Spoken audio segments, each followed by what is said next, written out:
We got some great replies on our last video about MVNOs, and there seems to be some interest in us following up on this topic. I'm personally shopping for a new phone plan, so let's use my personal tech journey to break down some of the top plans available, and maybe I can get a little feedback on which company I should do business with. Let's go shopping.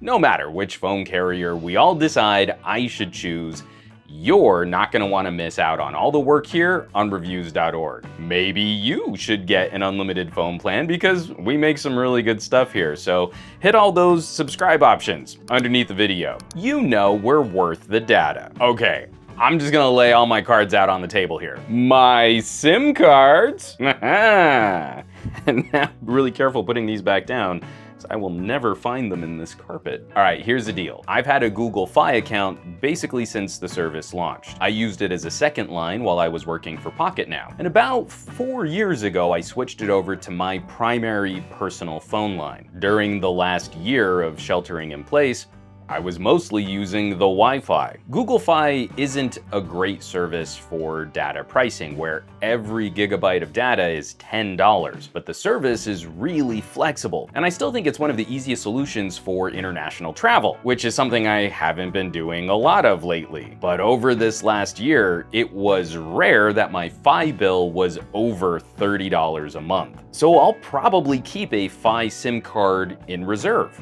And in my job reviewing tech and carriers, it's handy to have a second line, and when I don't need it, Fi can be paused and reactivated really easily. But as we're opening up a bit more, the family, well, we're looking to do a little traveling, and I'll probably need to work on the road. So I'm gonna need more data. Google Fi has a couple of unlimited plans, and they're okay, but I think we can do better. And I'm not totally discounting the idea that I might eventually sign up directly with an MNO like T-Mobile, AT&T, or Verizon, but walking away from a $30 a month bill is gonna be tough. Honestly, for our needs right now, the billing on MVNOs is looking a lot more attractive. So we're gonna stick with that. From my last explainer video on mobile virtual network operators, another player in this space has been making a lot of noise. US Mobile sent out some SIM cards to test drive their service, and it's a compelling combination of price, data, and features. From that last video, I made a point out of how MVNOs are a great way to test drive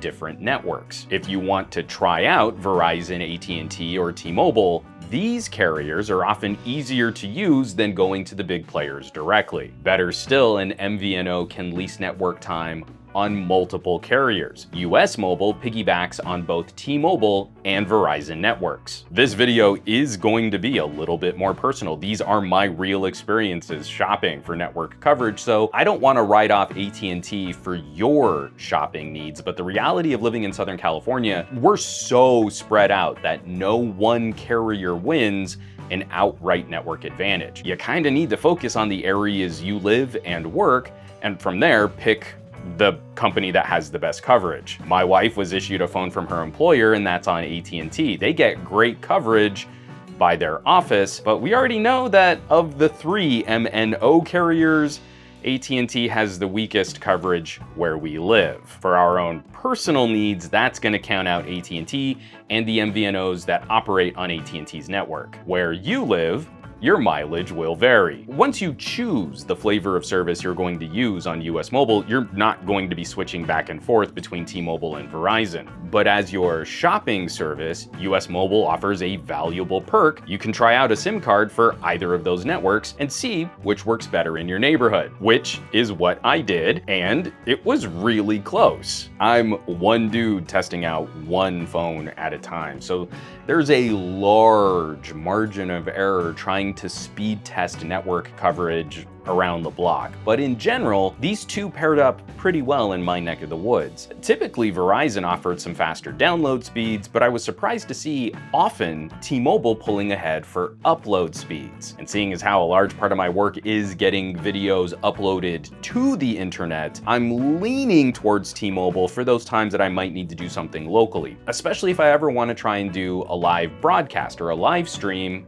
when I'm out and about. Before we get to the rest of the showdown, I gotta give US Mobile a thumbs up here. They came in clutch for testing out my local coverage. Now, the other two services we're strongly considering are Mint and Visible. Before test driving US Mobile, we were looking at Verizon and T-Mobile MVNOs. Whoever we go with will want to set up 2 lines, one for me and one for my wife. Visible has 1 plan, and I kinda love that. $40 a month for unlimited everything. The main perks are pricing, where you can build parties with your friends and family to reduce your bill as low as $25 a month, and the referral program can drop your bill to $5 a month if you can sign someone up. I'm also super happy to see unlimited hotspot included too, but it looks like Visible throttles that connection to 5 megabits per second. Still, I don't like metered data when I have to do some work off of a laptop. The downside seems to be phone support. I review a lot of phones, which means I swap between phones quite a bit, and while Visible has gotten better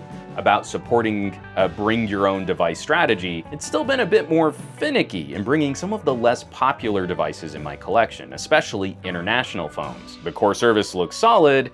I'm a little concerned with some of those outlier devices that I might want to use on it, which brings us to our next contestant, Mint Mobile. Mint's overall vibe is super charming, and the quirky sense of humor is refreshing, where this stuff can be kinda dry. The plans are more segmented and more complicated than Visible, and I don't like intro pricing deals. Let's take the starter plan. It's 4 gigabytes of data for $15 a month for 3 months. After 3 months, if you want another 3 months, that price jumps to $25 a month. Or you can lock it to $15 a month if you pay for a full year up front. I think that's a little complicated. It took me a second to chew through all of that info and to understand the plans and options we were going to compare. I use more data than Marie, so on Mint, we'd be signing up for different tiers to get maximum savings. I think Marie's heaviest data month over the last 4 years was just over 4 gigs of data. So on Mint, we'd probably be good giving her a window on a 10 gigabyte a month plan. The hook for Mint though, they offer lower prices for longer commitments. If we sign up for a year, my bill would be the same per month for unlimited data, or on Google Fi, I was only getting 1 gig of data. And Marie's bill would be around $15 a month cheaper if we buy for the year. We just won't have the flexibility to switch carriers in a couple months if we want to. But considering how long we were on Fi, I don't think that's too much of a worry for us. The other small bummer though, on the unlimited plan, I would be limited to 5 gigabytes of mobile hotspot tethering, and I don't love that. Uploading 4K videos to YouTube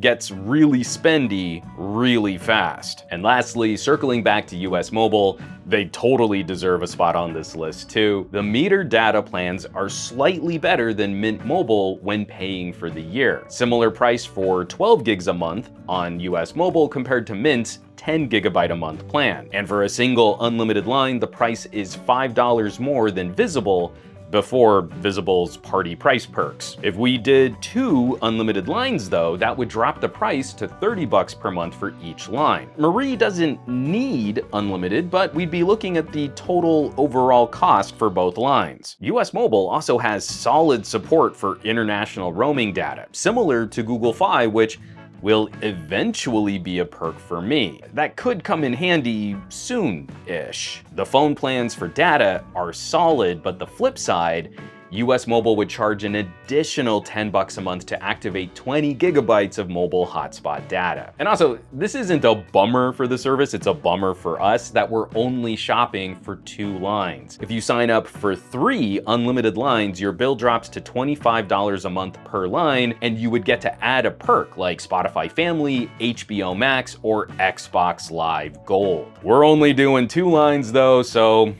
that's not gonna work for us. Okay, that's the rundown for us.